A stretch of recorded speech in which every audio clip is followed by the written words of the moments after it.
Bueno, vamos ahora al cuarto capítulo. Nos ha hecho falta un cuarto capítulo sobre las partes de la misa, que nos servirá para dar conclusión ya que el tercero lo dedicamos íntegramente al tema del canon romano. Vamos a entrar, por lo tanto, en la comunión. Después del canon romano se da paso al rezo del Padre Nuestro. Tertuliano, aquel gran autor de la antigüedad cristiana, decía que el Padre Nuestro nos hace comulgar con el Espíritu de Cristo antes de que podamos comulgar con su cuerpo, ¿no? Es decir, el Padre Nuestro es muy la identidad del Espíritu de Cristo, del Espíritu del Evangelio. Y al recitar el Padre Nuestro parece que lo que pretendemos es precisamente eso, ¿no? Entrar en comunión con Cristo para poder recibirlo a continuación. Después el sacerdote recibe una oración después del Padre Nuestro, el Liberanos Quesumus. Toma la patena que tenía escondida debajo de los corporales, se santigua con ella, la besa y vuelve a depositar la sagrada forma consagrada para la comunión sobre ella. Es un gesto pues, que muchos sacerdotes pues de forma piadosa y buena lo entienden, posiblemente no era su sentido original, pero dar ese beso a la patena es como prepararle al Señor la patena con un beso de afecto, de amor, ¿no? De fidelidad del sacerdote, para que cuando se deposite el cuerpo de Cristo en ella encuentre esa manifestación de afecto, ¿no? del sacerdote, y es bonito pensarlo así, ¿no? y vivir así también este rito, ¿no? Es el amor del sacerdote a Cristo, de alguna manera también manifestado con esta sencilla alegoría. A continuación llega ya uno de los momentos importantes, la Fractio Panis. Hay que tener en cuenta que la Fractio Panis era el nombre que se le daba a la Eucaristía, a la Santa Misa, entre los primeros cristianos, la Fractio Panis, la fracción del pan. Y en efecto, a continuación, el sacerdote va a tomar la sagrada forma y la va a partir sobre el cáliz. Una parte la va a depositar en la patena y de la otra parte que tiene en la mano izquierda cogerá un fragmento pequeño, guardará sobre la patena el otro fragmento grande y diciendo una oración, et commixtio, dejará caer ese fragmento pequeño dentro del cáliz. ¿Qué significado tiene esto? Aquí tenemos la fractio panis, por una parte, la fracción del pan, que es un símbolo ya, es decir, y después la commixtio, que se llama, es decir, unir este fragmento del cuerpo de Cristo con el sanguis dentro del cáliz. Pues bien, tiene un significado también muy hermoso. El cuerpo y la sangre de Jesucristo, separados en la cruz, por su martirio, por su pasión, ahora se unen de nuevo en esta alegoría de la resurrección, dentro del cáliz. Es una alegoría de la resurrección. El cuerpo y la sangre de Cristo se vuelven a unir, ¿no? Para dar paso a la resurrección. Este es el sentido de la commixtio. Por eso estas palabras del sacerdote cuando deposita aquella forma, aquel trocito de la sagrada forma, Pax Domini sit semper vobiscum, como espíritu tuo, contesta el pueblo, y el sacerdote deja caer aquel fragmento pequeño y dice, et commixtio et consecratio corporis et sanguinis Domini nostri Jesu Christi, fiat accipientibus nobis in vitam aeternam. Esta mezcla y consagración del cuerpo y sangre de nuestro Señor Jesucristo, sírvanos al recibirla para la vida eterna. Amén. Una vez más el sacerdote hace genuflexión. Hemos de considerar que son muchas las genuflexiones que el sacerdote hace durante la misa Vetus Sordo. Las genuflexiones que hace, las señales de la cruz que traza sobre sí mismo, los besos sobre el altar, todo llevan a recordar la memoria de la pasión. En el altar están las reliquias de los mártires, la señal de la cruz, las miradas a la cruz que tiene delante y que debe estar siempre sobre el altar, las genuflexiones como actos de adoración, ¿no? Todo lleva una carga de fe que ayuda al sacerdote y también al pueblo a ser conscientes del misterio, ¿no?, del sacrificio de Cristo, de la presencia real de Cristo, que significa la Santa Misa. Respecto al tema este de la Fractio Panis, también es importante, y se me olvidaba, recordar una costumbre muy antigua. Cuando, por ejemplo, en Roma, pues las comunidades cristianas eran muy pocas, el cabeza de la Iglesia, el Papa, el sucesor de Pedro, cuando celebraba la misa, uno de estos fragmentos que había partido de la forma, en el momento de la Fractio Panis, ¿no?, y después de la Commixtio, se guardaba y se enviaba varios fragmentos diferentes a las diferentes comunidades cristianas de la ciudad donde se celebraba la misa también. Alguien la llevaba con gran respeto. ¿Por qué? Porque era un signo de unidad con el Papa. Y aquel trozo del cuerpo de Cristo que llegaba a aquella comunidad se ponía también junto con el resto de lo que se consagraba allí como signo de unidad con la sede de Pedro, con el obispo, ¿no? Bien, es un signo también pues muy hermoso, ¿no?, de esta comunión de la Iglesia. El sacerdote, decíamos, hace genuflexión y al levantarse empieza a invocar nuevamente la misericordia de Dios. Agnus Dei qui tollis peccata mundi, miserere nobis. Se golpea el pecho. Esto lo vemos varias veces también, lo golpearse el pecho. Es un signo de querer abrir una brecha en el corazón duro, de alguna manera. Es golpear para que este corazón de piedra, como dicen las Escrituras, se transforme en un corazón de carne, ¿no? Sea conmovido por la misericordia de Dios, ¿no? Agnus Dei qui tollis peccata mundi, miserere nobis. Agnus Dei qui tollis peccata mundi, miserere nobis. Agnus Dei qui tollis peccata mundi, dona nobis pacem. Es decir, se invoca la misericordia para obtener finalmente la paz, porque solo por la misericordia de Dios, por el perdón y la gracia de Dios, se alcanza la verdadera paz, que es la paz de la gracia. Y ahora vienen las 3 oraciones antes de la comunión. El sacerdote se inclina profundamente un rato largo, mientras generalmente, si hay Schola Cantorum o el pueblo canta, se canta el Agnus Dei. Pero no hay que perder de vista el sacerdote inclinado y recitando 3 oraciones que también son de origen tardío, por decirlo así, y también de origen carolingio, ¿no? La liturgia galicana dejó estas 3 oraciones antes de la comunión del sacerdote, muy intensas, para preparar para que el sacerdote se centre en el misterio que se va a producir, porque va a entrar en comunión con el mismo Jesucristo, ¿no? No voy a leerlas todas, voy a leer la última, que indica muy bien pues el talante de estas oraciones y lo que pretende suscitar en el corazón del sacerdote. Es hermoso también que los fieles puedan utilizarlas para su piedad privada en este momento, si tienen el misal.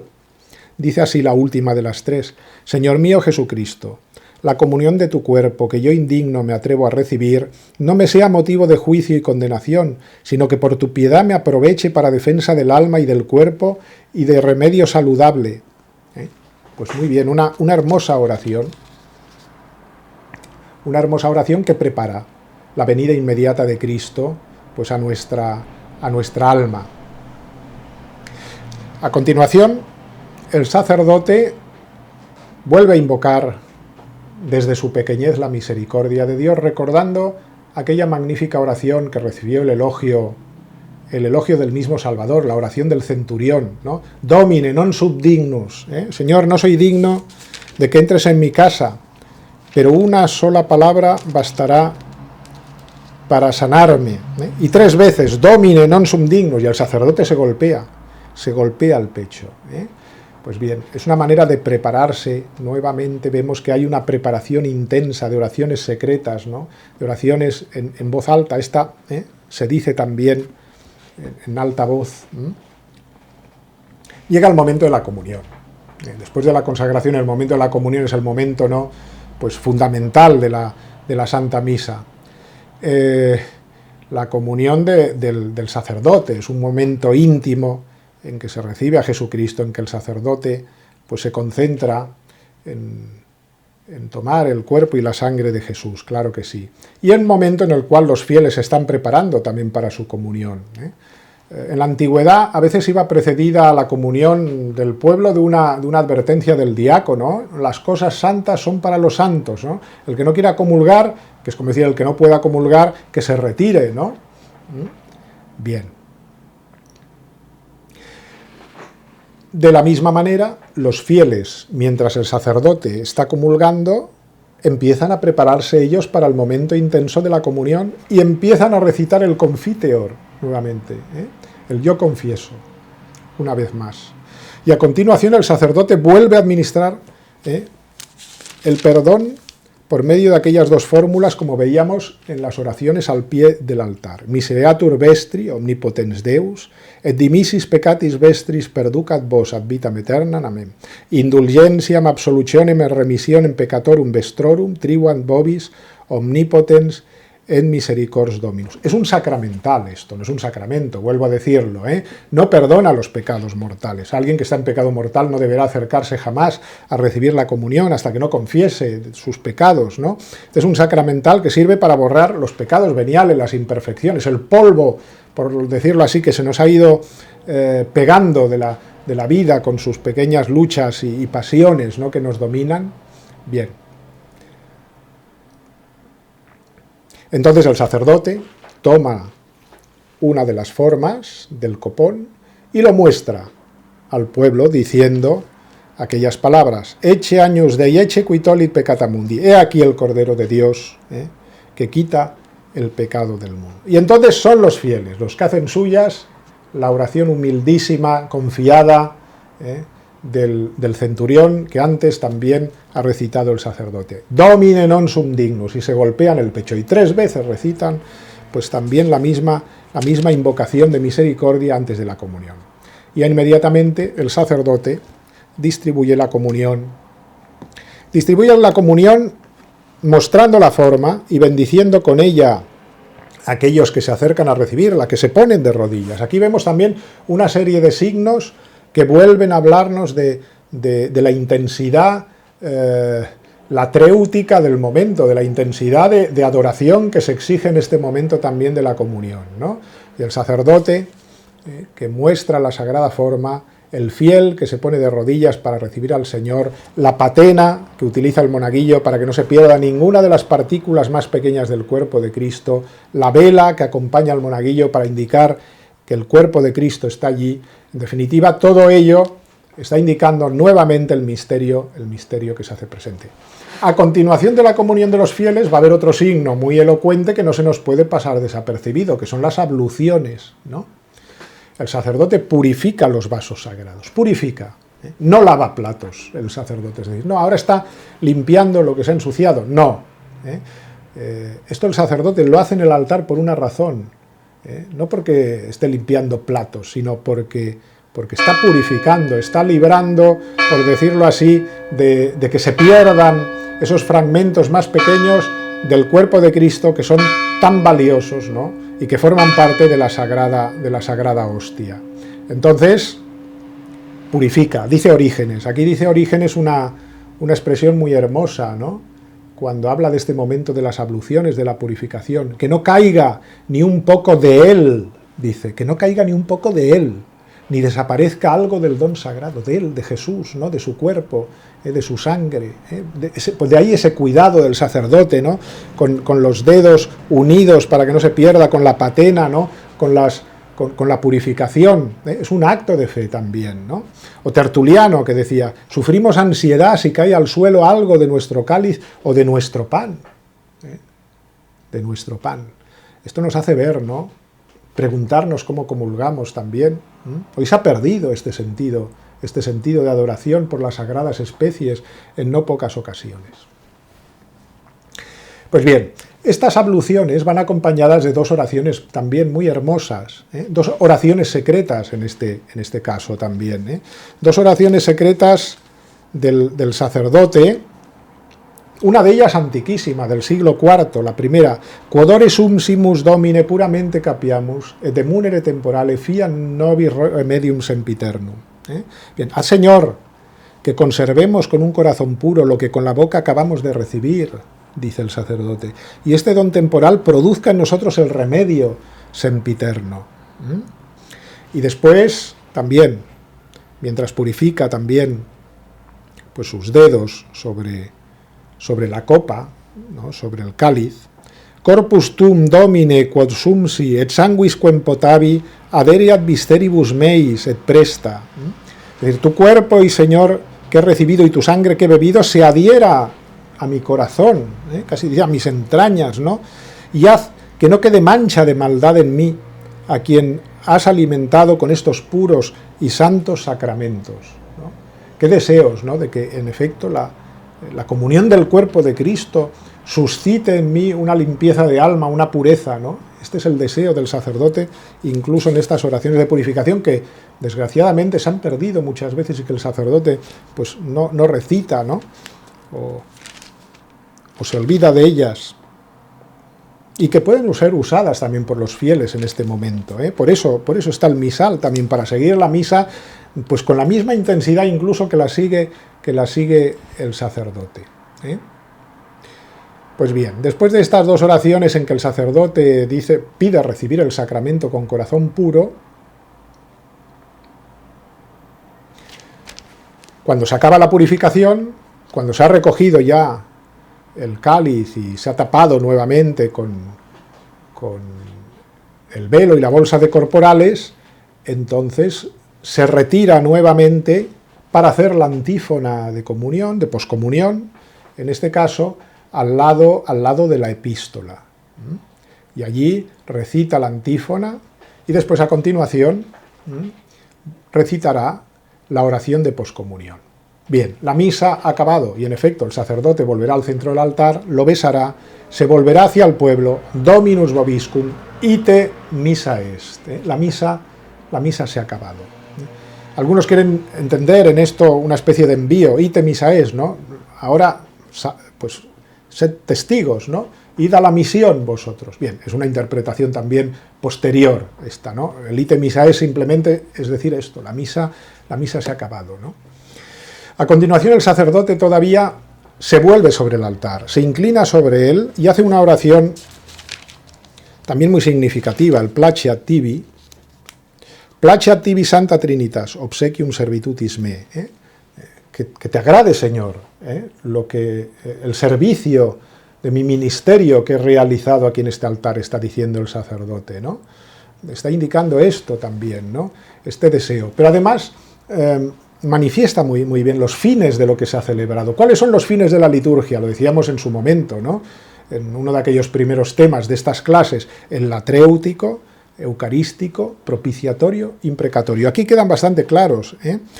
Te sea grato, oh Trinidad Santa, el obsequio de mi servidumbre, y haz que el sacrificio que yo indigno he ofrecido a los ojos de tu majestad sea digno de tu aceptación, para mí y para todos aquellos por quienes lo he ofrecido, por tu misericordia y para que sea propiciatorio. Por Jesucristo nuestro Señor. Amén. Bien. A continuación el sacerdote imparte la bendición sobre los fieles presentes y se vuelve hacia el lado del Evangelio para leer el último Evangelio, el Evangelio de San Juan, como sabemos muy bien. Et verbum caro factum est. Pues el verbo se hizo carne, ¿no? Y lo hemos vivido de forma intensa, que el verbo se hizo carne, ¿no?, y se quedó con nosotros también en la Eucaristía hasta el final de los tiempos, ¿no? Lo hemos vivido y ahora en este Evangelio de San Juan se recuerda, y también nuevamente aquí a esas palabras misteriosas los fieles vuelven a arrodillarse como un acto de fe. Es curioso saber que la devoción de los fieles hizo que San Pío V mandara que este Evangelio se rezara en voz alta, ya que antes era un texto que parece ser que el sacerdote sí lo recitaba, pero lo recitaba para él mismo como una oración secreta mientras se iba hacia el altar, pero la devoción de los fieles quería escuchar el Evangelio de San Juan, ¿no? Y parece ser que San Pío V, atendiendo a este deseo de los fieles, pues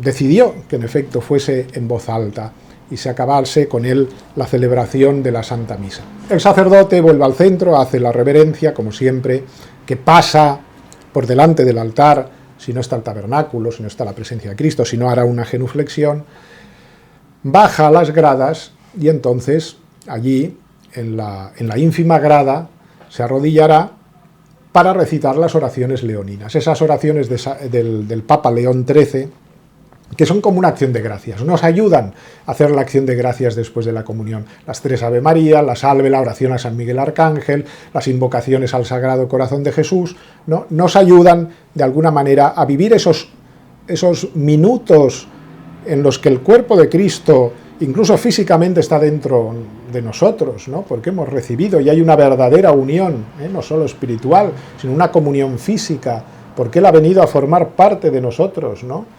A entrar en nosotros y a habitar en nosotros, a aprovechar esos momentos con una acción de gracias es muy importante. Incluso cuando se acaban las leoninas y el sacerdote se retira, es momento de que los fieles permanezcan en silencio para dar gracias a Dios porque han recibido el cuerpo de Cristo. Son momentos de silencio, son momentos para utilizar también el misal, que tiene la particularidad que lleva consigo una serie de oraciones de acción de gracias magníficas para vivir con intensidad esos momentos después de la misa, o incluso antes de la misa también, cuando uno tiene la capacidad y el deseo de llegar antes, que es lo que conviene, y preparar la Santa Misa. Hay oraciones para antes y después de la misa que son muy convenientes y que ayudan mucho a la piedad de los fieles.